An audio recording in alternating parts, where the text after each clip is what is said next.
কার্যক্রম নিষিদ্ধ থাকা আওয়ামী লীগের ডাকা লকডাউনকে ঘিরে রাজধানীর বিভিন্ন জায়গায় নিরাপত্তা ব্যবস্থা জোরদার করা হয়েছে। এই মুহূর্তে উত্তরে আছেন সহকর্মী সাজিদ সরকার। সর্বশেষ তথ্য নিয়ে যুক্ত হচ্ছেন আমাদের সাথে।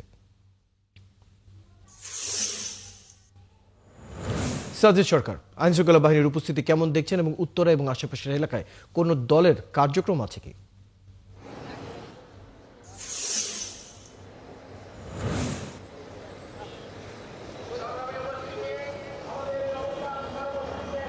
আসলে আমরা সকাল থেকেই কিন্তু কারওয়ান বাজার থেকে আব্দুল্লাহপুর হয়ে এই মুহূর্তে উত্তরা বিএনএ সেন্টারের সামনে এসেছি।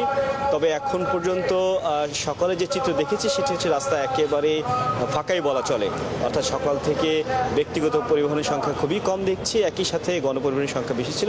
তবে আইন শৃঙ্খলা বাহিনীর চেকপোস্ট বসিয়ে যে তল্লাশি করার কথা সেই চিত্রটা এখন পর্যন্ত আমরা দেখছি না। তবে বিভিন্ন দল বলতে আমরা এই মুহূর্তে বিএনএ সেন্টারে দেখছি যে জামায়াত কর্মসূচি নিয়ে আসেন তারা এই উত্তরা থানা এলাকা পুরোটা মিছিল করেছেন এবং এই যে লকডাউন দেওয়া হয়েছে আওয়ামী লীগের পক্ষ থেকে এর প্রতিবাদে তারা কিন্তু মোড়ে মোড়ে এই অবস্থান কর্মসূচি নিয়ে মানুষকে সচেতন করার চেষ্টা করছেন। একই সাথে বাসে বা কোথাও ককটেল বিস্ফোরণ করে হামলা করে মানুষকে হয়রানি করা না হয়, আতঙ্কিত করা না হয়, সেই বিষয়গুলো নিয়ে কিন্তু এখানে আমরা দেখছি জামায়াতের ঢাকা মহানগর উত্তরের নেতৃবৃন্দ এবং উত্তরা থানা এলাকা তুরাগ থানা এলাকার নেতৃবৃন্দ এখানে অবস্থান নিয়ে আছেন।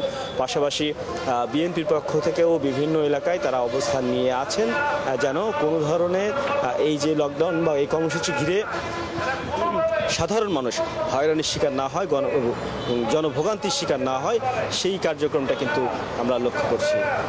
একই সাথে আপনি জানেন যে এই কর্মসূচিকে ঘিরে বিজিবির পক্ষ থেকে ঢাকা এবং আশপাশের এলাকায় 14 প্লাটুন বিজিবি মোতায়েন করা হয়েছে। একই সাথে পুলিশ, র্যাব এবং সেনাবাহিনীর পক্ষ থেকেও কিন্তু আসলে বিভিন্ন এলাকায় এবং উত্তরা সহ আব্দুল্লাহপুর, টঙ্গী এসব এলাকায় কিন্তু চেকপোস্ট বসানোর কথা থাকলেও এখন কিন্তু চেকপোস্ট না বসলেও তারা কিন্তু মোড়ে মোড়ে অবস্থান নিয়ে আছেন। যদি অপ্রীতিকর কোনো ঘটনা ঘটার সম্ভাবনা থাকে অথবা বহিরাগত যারা গাড়ি নিয়ে প্রবেশ করছেন, মোটরসাইকেল নিয়ে প্রবেশ করছেন, তাদের কিন্তু জিজ্ঞাসাবাদ করছে। যদি এখনও চেকপোস্ট বসেনি তবে চেকপোস্ট বসবে যেন কোনো ধরনের অপ্রীতিকর ঘটনা না ঘটে, বিশৃঙ্খলা তৈরি না হয়, সেই বিষয়টা কিন্তু লক্ষ্য রাখা হচ্ছে।